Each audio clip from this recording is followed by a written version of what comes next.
The branding iron glowed a menacing orange-red in the growing darkness, wielded by a man whose face was hidden beneath the shadow of his hat brim. Hope Anderson trembled against the post they had tied her to, her tear-stained face illuminated by the campfire as the outlaws laughed and passed a bottle between them. She had never imagined her journey west would end like this, claimed like cattle, marked as property.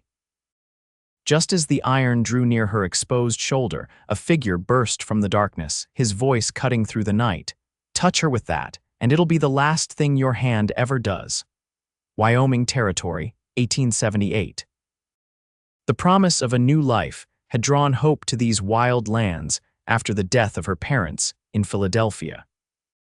At 22, she had inherited enough money to start fresh, to escape the suffocating expectations of Eastern society and the unwanted advances of men who saw her only as a means to acquire her modest fortune. The advertisements had painted the West as a land of opportunity, where a woman of means might establish herself with dignity. The stagecoach journey had been grueling, but filled with anticipation. Hope had spent the long hours imagining the small ranch she would purchase, the horses she would raise, the life she would build. Her fellow passengers, a married couple heading to Oregon, a salesman with a case of patent medicines, and an elderly gentleman returning to his daughter's home in Cheyenne, had been pleasant company. None had given her reason for concern. It was at the last way station, when the elderly gentleman and the married couple had departed and been replaced by three rough-looking men, that Hope's journey had taken its fateful turn. "You traveling alone, miss?" one had asked, his eyes moving over her in a way that made her skin crawl beneath her modest traveling dress. "I am meeting my brother in Laramie," she had lied, clutching her reticule more tightly and turning her attention to the passing landscape. They hadn't believed her. When the stagecoach stopped to change horses at a remote station and the driver and the medicine salesman stepped away, the three men had made their move. Hope had fought, screamed, but to no avail. They had bound her wrists, gagged her, and forced her onto one of their horses. By nightfall, they had joined two more men at a hidden camp in a rocky draw. "Luckier than we thought, boys," the leader, a man they called Ratcliffe, had announced. "Eastern lady with fine manners. The brothels in Deadwood will pay top dollar." "Maybe we ought to sample the merchandise first," another had suggested, leering at Hope, "and lower her value. Don't be stupid, Pike." Ratcliffe had turned his cold eyes on Hope. "But we do need to mark our property. No one steals from the Ratcliffe gang and lives to tell about it." That's when they had heated the iron, a crude brand shaped like an intertwined R&G, Ratcliffe's gang. Horror had washed through Hope as the reality of her situation became clear.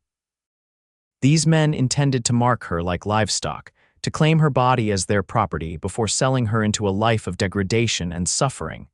And then the stranger had appeared from the darkness. Xavier Keller had been tracking the Ratcliffe gang for 3 weeks, as a Deputy U.S. Marshal, he had been tasked with bringing the gang to justice for a string of stagecoach robberies, kidnappings, and murders across the territory.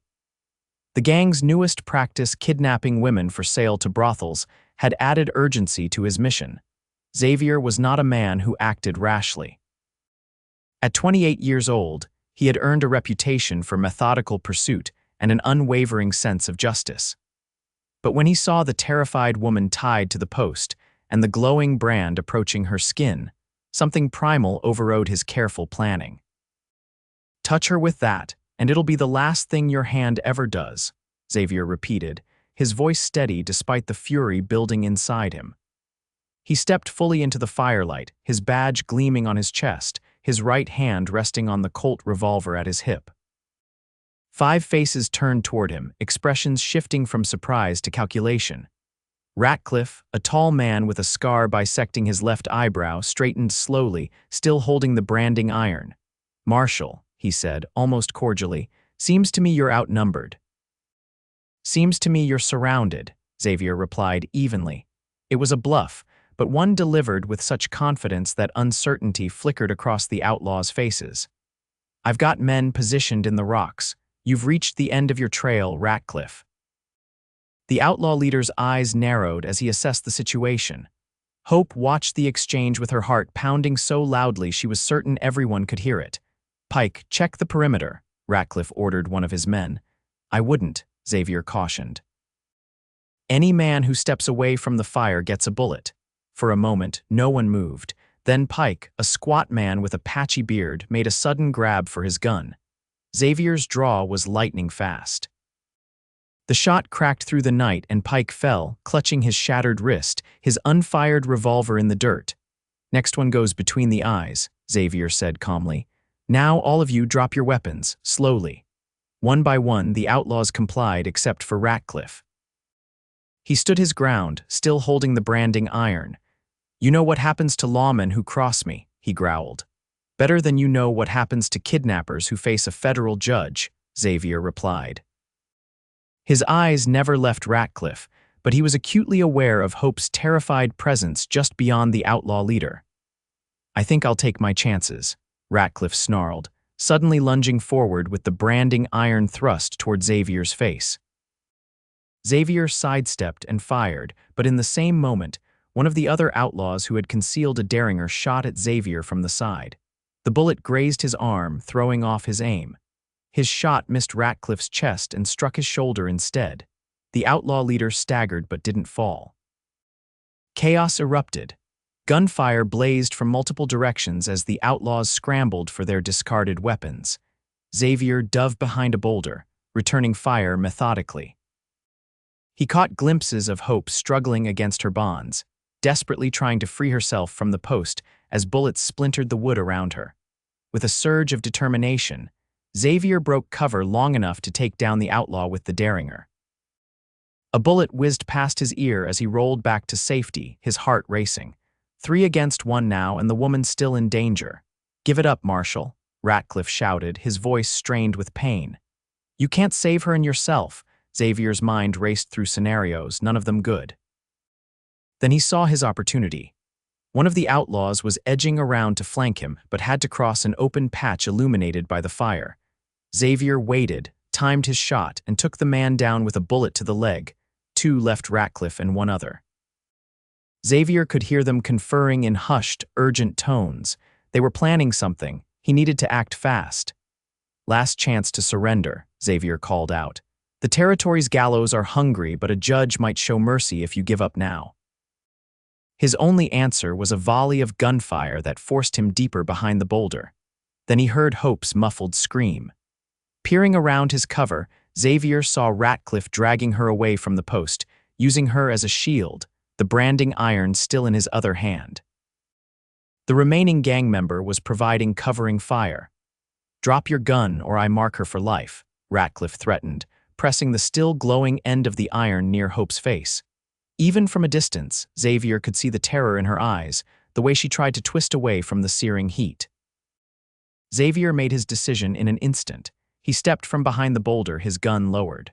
"Let her go, Ratcliffe. This is between us now." A victorious sneer spread across the outlaw's face. "Throw your gun away, now." Xavier slowly placed his Colt on the ground.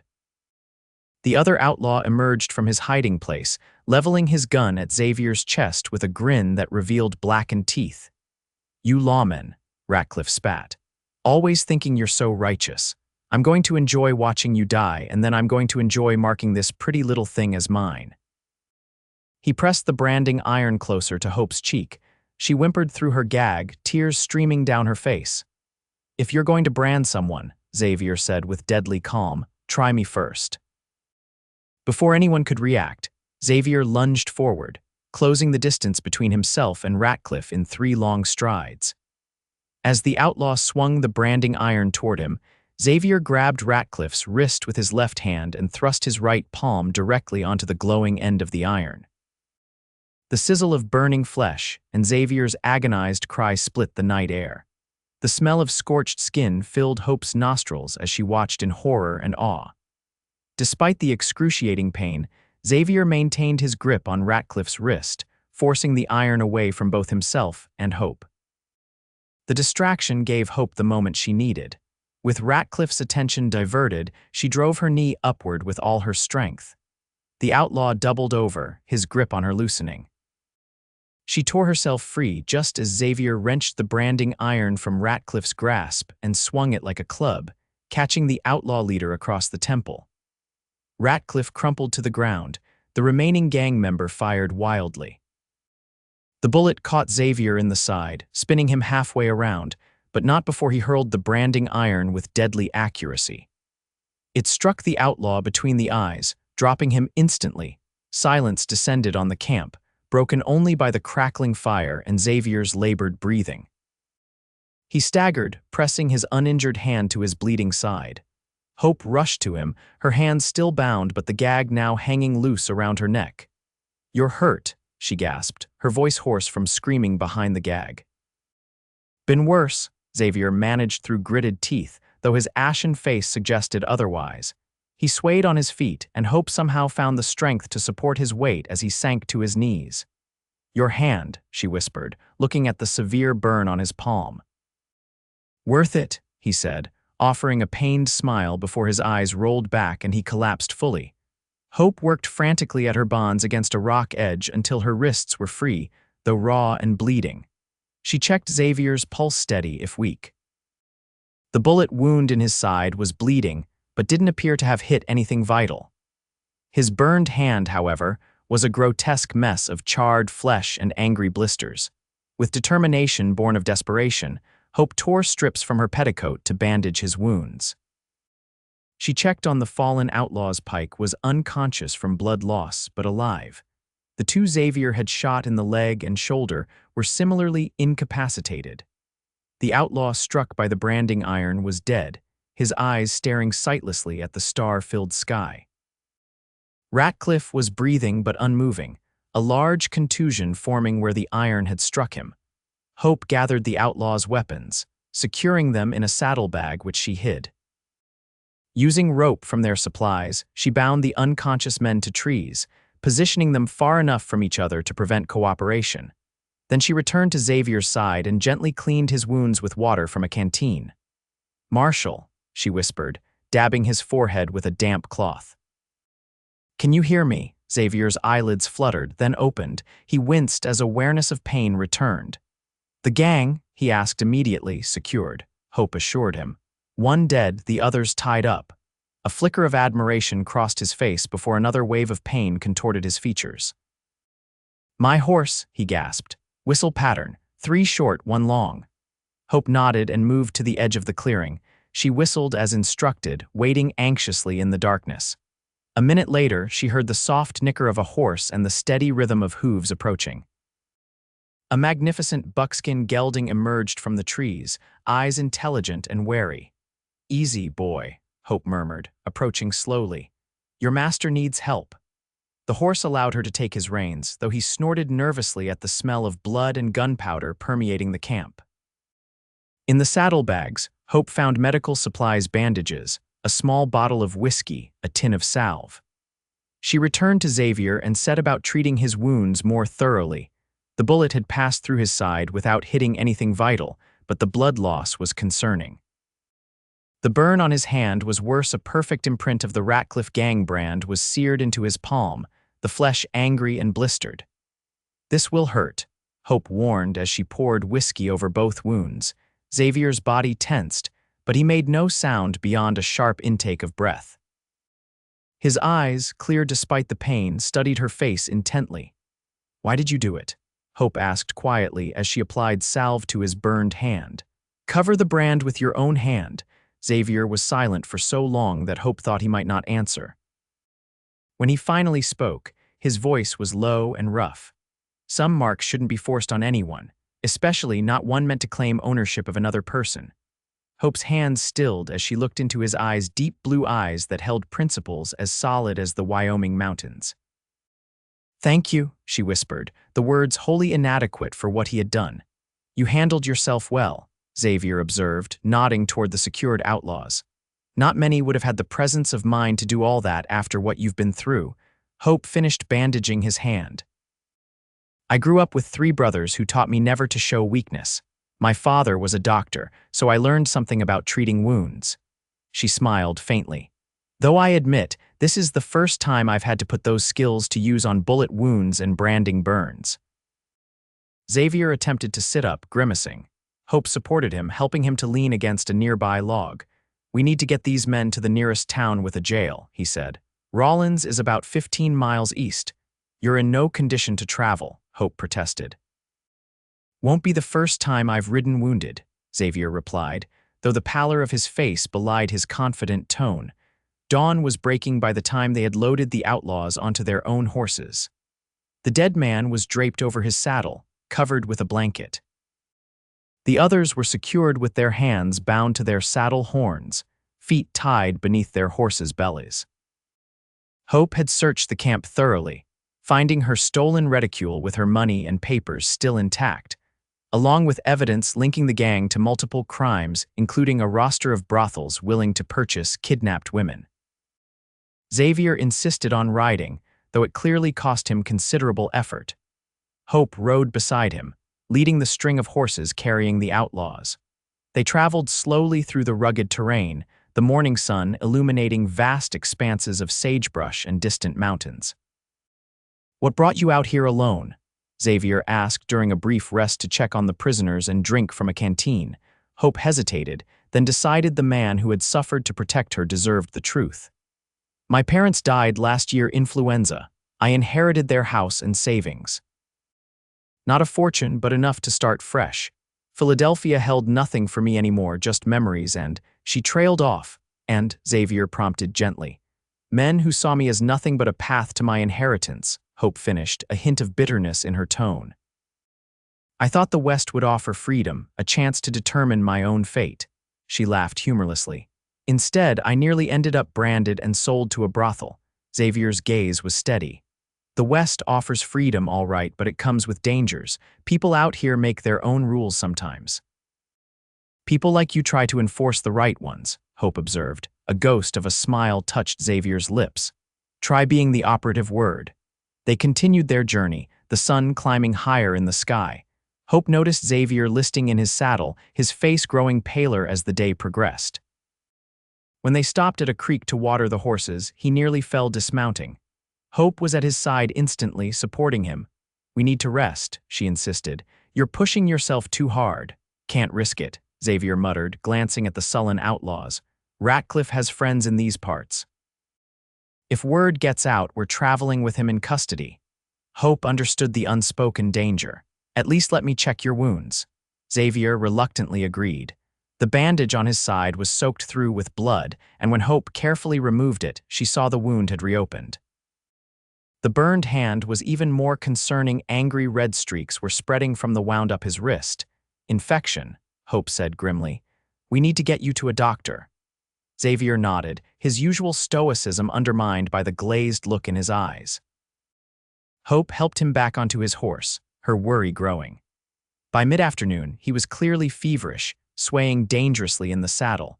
When they finally spotted Rawlins in the distance, a collection of wooden buildings sprawled along the railroad tracks, Hope nearly wept with relief.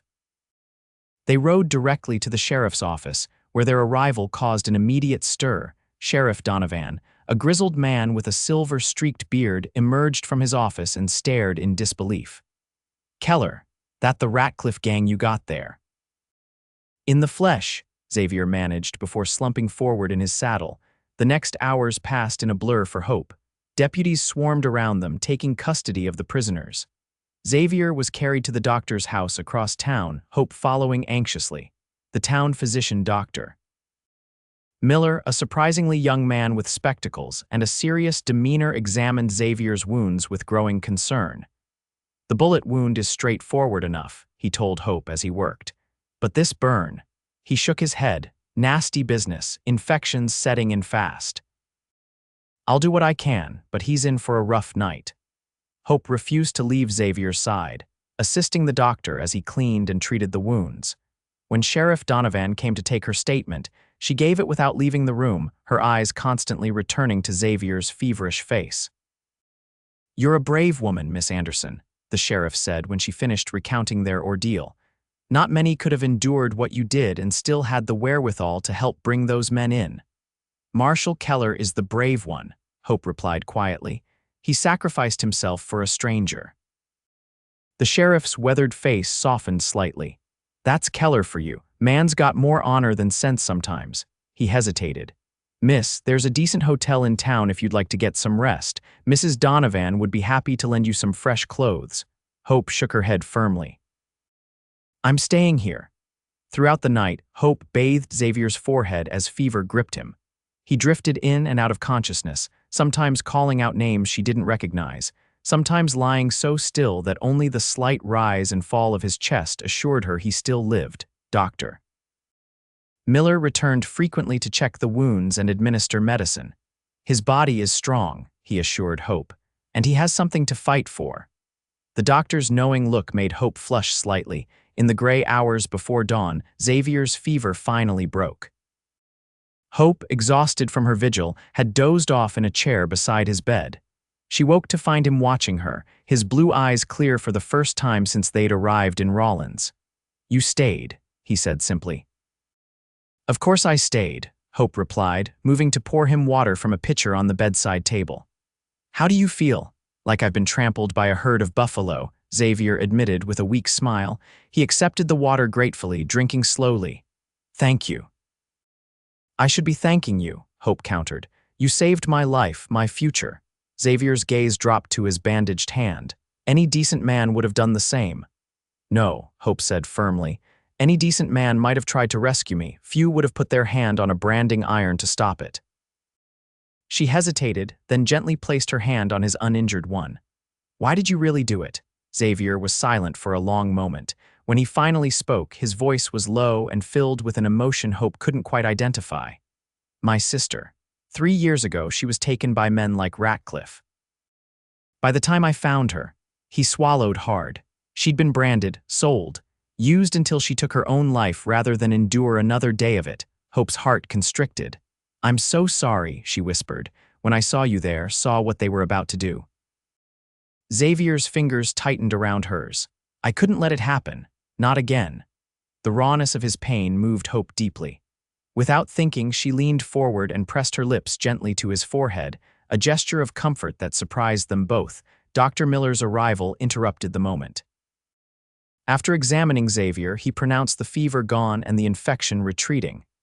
You're not out of the woods yet, Marshal, but you're heading in the right direction. That hand will need careful tending, though. The burn is deep. Will he have full use of it again? Hope asked anxiously. The doctor hesitated. Hard to say, with proper care and time, perhaps, but he'll carry that scar for life. After the doctor left, a heavy silence filled the room. Xavier stared at his bandaged hand, his expression unreadable. Does it matter to you? Hope asked softly. The scar. Xavier looked up, surprise flickering across his features. No, some scars are worth carrying. Over the next week, Xavier's strength gradually returned. Hope continued to help tend his wounds, changing bandages and applying the salves Dr. Miller provided. The sheriff visited daily, updating them on the Ratcliffe gang. All except the leader himself had been transported to Cheyenne to await trial. Ratcliffe remained in the Rawlins jail, his injured shoulder healing under guard. Man's demanding to see his lawyer, Sheriff Donovan reported. Swears he'll beat any charges we bring. He won't, Xavier said with certainty. Not with Miss Anderson's testimony and the evidence we found at their camp. Hope had taken a room at the hotel but spent most of her days at the doctor's house. As Xavier grew stronger, their conversations grew longer and more personal. She told him about her childhood in Philadelphia, her brothers now scattered across the country, her dream of starting a horse ranch. He shared stories of his 5 years as a marshal, the places he'd seen, the good people he'd met alongside the outlaws he hunted. What will you do now? Xavier asked one afternoon as they sat in Dr. Miller's small garden. Still planning to buy that ranch, Hope nodded. I found some land before the stagecoach. About 20 miles from here, near a creek with good grazing. I was on my way to finalize the purchase when Ratcliffe and his men took me. 20 miles is a fair distance from town for a woman alone, Xavier observed carefully. I'm not afraid of solitude, Hope replied, though the memory of her kidnapping lingered unspoken between them. It's not your courage I question, Xavier said, but ranching is hard work, even for someone with experience. Are you suggesting I can't do it? Hope asked, a defensive edge in her voice. Xavier shook his head. Not at all. Just that you might consider a partner, someone who knows the territory who could help with the heavy work. His eyes met hers, and the intensity there made her breath catch. Someone who might be looking for a new direction himself. Hope's heart quickened. Marshal Keller, are you offering your services as a ranch hand? A smile touched his lips. Maybe more than that, if you'd be amenable. Before Hope could respond, Doctor. Miller hurried into the garden, his expression troubled. Marshal, there's trouble at the jail. Sheriff sent for you. Xavier was on his feet instantly, wincing slightly as the movement pulled at his healing side. What happened? Ratcliffe's men, 3 riders, came into town half an hour ago. They've got the sheriff's deputy hostage and are demanding Ratcliffe's release. Hope felt a cold knot of fear form in her stomach. Xavier's face hardened as he turned to her. Stay here. Lock the doors. Don't open them for anyone but me or the doctor. You're not fully healed, Hope protested. Your hand, I can still shoot with my left if needed, Xavier replied, already moving toward the house. Dr. Miller, I need my gun belt. Hope followed him inside, watching anxiously as he strapped on his weapon. His movements were slower than they should be, and she could see the pain he was trying to hide. Please be careful, she said softly. Xavier paused, then stepped close to her. Without warning, he cupped her face with his uninjured hand and kissed her a brief, fierce kiss that left Hope breathless. For luck, he murmured, then turned and strode out the door. The next hour was the longest of Hope's life. She paced the doctor's sitting room, jumping at every distant shout or sound that might have been a gunshot. Doctor. Miller prepared his surgery, laying out instruments and bandages in grim anticipation. When the door finally burst open, Hope's heart nearly stopped until she saw it was Xavier, whole and unharmed except for a thin trickle of blood from a cut on his cheekbone. It's over, he announced. Ratcliffe's dead. Hope sagged with relief, moving to his side. What happened? Xavier's expression was somber. His men managed to break him out, but we cornered them at the edge of town. There was a shootout. Ratcliffe tried to use the deputy as a shield. He shook his head. Sheriff had no choice, and the others, 1 dead, 2 captured. They'll join their friends in Cheyenne. Xavier's good hand found hers, squeezing gently. It's truly over now, Hope, you're safe. 3 days later, Doctor. Miller declared Xavier well enough to leave his care, though he cautioned that the hand would need continued attention. The skin is healing, but the deeper tissue damage will take time. You may never have full strength or flexibility in those fingers again. Xavier accepted this news with equanimity. Small price to pay, he said, glancing at Hope. They left the doctor's house together, walking slowly toward the hotel where Hope had been staying. The afternoon sun bathed the dusty street in golden light, and for the first time since her ordeal began, Hope felt truly free. I've been thinking about your offer, she said as they paused outside the hotel. Xavier looked at her questioningly, a hint of vulnerability in his usually confident expression. About the ranch, Hope clarified. About having a partner. And, Xavier's voice was carefully neutral. Hope turned to face him fully. I think 20 miles from town is indeed too far for a woman alone. I think I would benefit greatly from someone who knows this territory. Someone who understands the land, the work. Someone who has already proven he would sacrifice to protect what matters. A slow smile spread across Xavier's face, lighting his blue eyes. Is that a yes, Miss Anderson? It's a yes, Marshal Keller, Hope replied, her own smile matching his. Though I should warn you, I've been told I'm stubborn and set in my ways. Xavier laughed, the sound warming Hope from within. I believe we'll manage to find common ground. 2 weeks later, they stood together on a ridge overlooking a verdant valley. A creek meandered through rich grassland, stands of cottonwood trees providing shade along its banks. In the distance, mountains rose against the clear blue sky. It's perfect, Xavier said, surveying the land that was now theirs. The property transfer had been completed the day before with money from Hope's inheritance. Good water, good grass, room to build a proper house eventually. Hope nodded, her eyes taking in the natural beauty of their new home. For now, the cabin will do. She pointed to the small structure nestled against a rise of land near the creek. The previous owner built it solid. They rode down to the cabin, dismounting in the yard. It was simple but well-made, one large room with a stone fireplace, a small lean-to kitchen, and a porch that caught the afternoon sun. Xavier stepped onto the porch and held out his hand to Hope. "Shall we?" Hope placed her hand in his, feeling the roughness of his healing burn against her skin.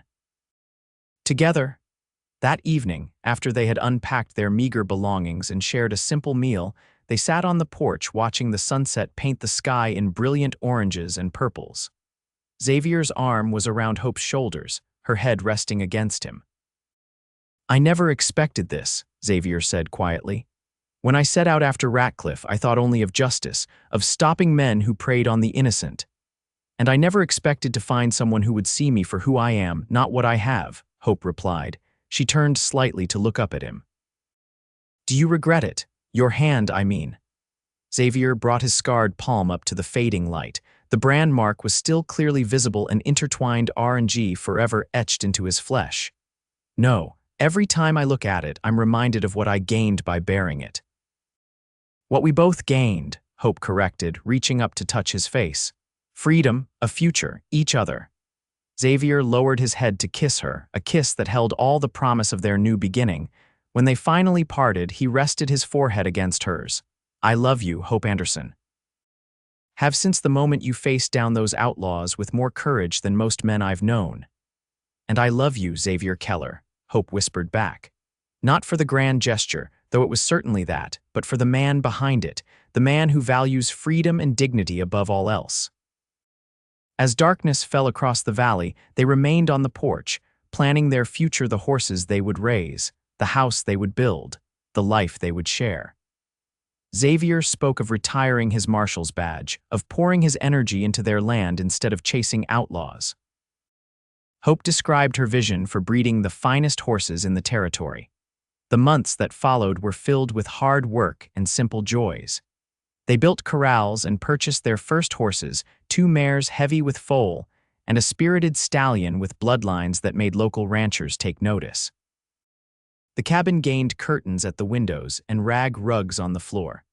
A garden sprouted behind the house, providing fresh vegetables for their table. Word spread about the former marshal and his eastern wife starting a horse ranch in the valley. Neighbors, some from as far as 10 miles away, rode over to introduce themselves and offer assistance.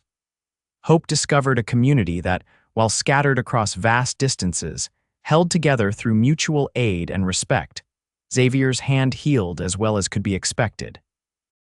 He regained enough mobility to manage most tasks, though some fine movements remained difficult. The scar tissue remained, a permanent reminder branded into his flesh.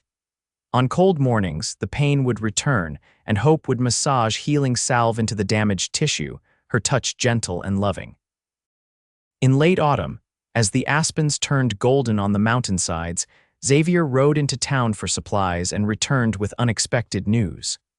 "Sheriff Donovan offered me a job," he announced as he unloaded the wagon.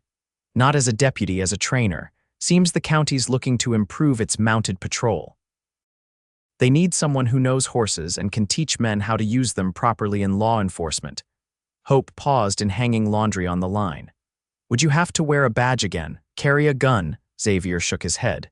"Just training, 3 days a week in town, good pay." He studied her face carefully. "What do you think?" Hope considered, then smiled. "I think it's perfect. You're the best horseman I know, and you understand what lawmen need in the saddle better than anyone. Plus," she added with a practical nod, "the extra money will help us through the winter until the foals come in spring." That winter brought heavy snows and cozy evenings by the fire. Xavier rode to town for his training duties whenever the weather allowed, returning with stories of the men he worked with and news from beyond their valley. Hope tended the horses, worked on her sewing, and read the books Xavier brought her from the small lending library that had opened in Rawlins. On Christmas Eve, they exchanged simple gifts. A new hat Hope had secretly ordered for Xavier, a delicate silver locket he had purchased for her during one of his trips to town. Inside the locket was a tiny scrap of paper with their wedding date inscribed in Xavier's careful handwriting. "I have another gift for you," Hope said softly as they sat before the fire. "One I couldn't wrap." Xavier looked at her quizzically. "In June, Hope said, taking his scarred hand and placing it gently on her still flat stomach. Our family will grow by one. The joy that transformed Xavier's face was unlike anything Hope had ever seen. He gathered her into his arms, holding her as though she were made of the most precious material on earth. A baby, he whispered against her hair. Our baby. The following months passed in a whirlwind of preparation. The lean-to kitchen was expanded, a proper bedroom added to the cabin. Xavier built a cradle from pine wood, carving delicate patterns along its edges. Hope sewed tiny garments, laying them in a cedar chest Xavier had purchased from a cabinet maker in town. Spring brought the birth of 3 foals, strong, healthy animals that promised to fulfill their dreams for the ranch. The garden was expanded, fruit trees planted along the southern edge of the property. Xavier constructed a windmill to bring water directly to the house, sparing Hope the need to carry heavy buckets from the creek. On a perfect June morning, with sunlight streaming through the cabin windows and meadowlarks singing in the nearby fields, Hope gave birth to a daughter. Xavier, who had refused to leave her side despite the midwife's protests, wept openly when the tiny girl was placed in his arms. She's perfect, he murmured, awed by the miniature features and shock of dark hair. What shall we name her? Hope, exhausted but radiant, reached out to touch the baby's cheek. I was thinking, Sarah, after your sister, if that would be all right. Xavier's eyes filled with tears again. Sarah, he repeated softly, it's perfect. He gently returned the baby to Hope's arms, then sat beside them on the bed, his family complete. As summer progressed, baby Sarah thrived. Xavier cut back his training duties to 2 days a week, unwilling to miss a moment of his daughter's development. Hope recovered her strength quickly, soon able to resume her work with the horses, often with Sarah secured in a sling across her chest. Their first foals attracted attention from buyers as far away as Denver. By autumn, they had sold 2 at prices that exceeded their expectations, keeping the third, a particularly fine filly, as the foundation for their breeding program. The money allowed them to hire a part-time ranch hand, a quiet young man named Thomas who had a natural way with horses. One evening in late September, as they sat on their porch watching the sunset, Sarah asleep in Hope's arms, Xavier touched the edge of his scarred palm thoughtfully. "What are you thinking about?" Hope asked, noticing the gesture. "How differently things might have gone," Xavier replied. "If I hadn't been tracking Ratcliffe that day, if I hadn't seen what they were about to do to you."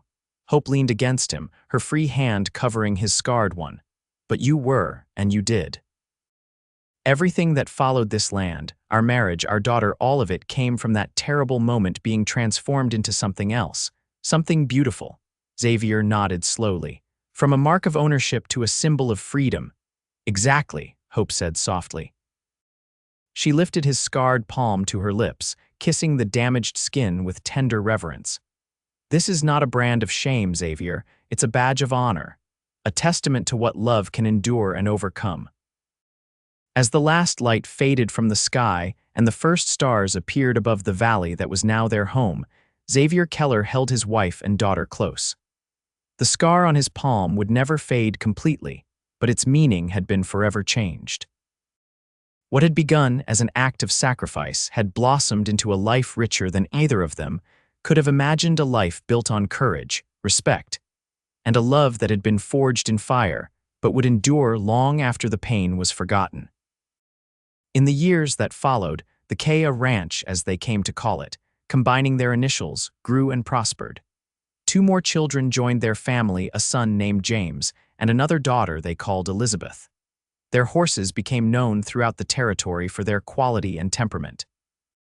The original cabin expanded into a proper ranch house, with a wide porch that wrapped around 3 sides and rooms enough for their growing family and occasional guests. Xavier eventually gave up his training position to focus entirely on the ranch, though he maintained close friendships with the lawmen he had taught. Hope's knowledge of horse breeding and bloodlines proved invaluable as they developed their stock, and her natural business acumen helped guide their enterprise to continued success. Sometimes, visitors to the ranch would notice the unusual scar on Xavier's palm and ask its origin. He never hid it, never invented a more conventional explanation. "It's a reminder," he would say simply, "of what matters most." And invariably, his eyes would find Hope across the yard or room, and the love that passed between them needed no further explanation. The brand that had been meant to mark ownership had instead become a symbol of freedom, freedom found in the courage to sacrifice for another, freedom nurtured in mutual respect and shared purpose, freedom fulfilled in a love that transformed scars into badges of honor and painful memories into the foundation of a beautiful life. And on quiet evenings, long after their children were grown with families of their own, Hope and Xavier would still sit together on their porch, his scarred hand holding hers, watching the sun set over the valley that had witnessed their journey from strangers bound by a moment of violence to partners bound by a lifetime of love.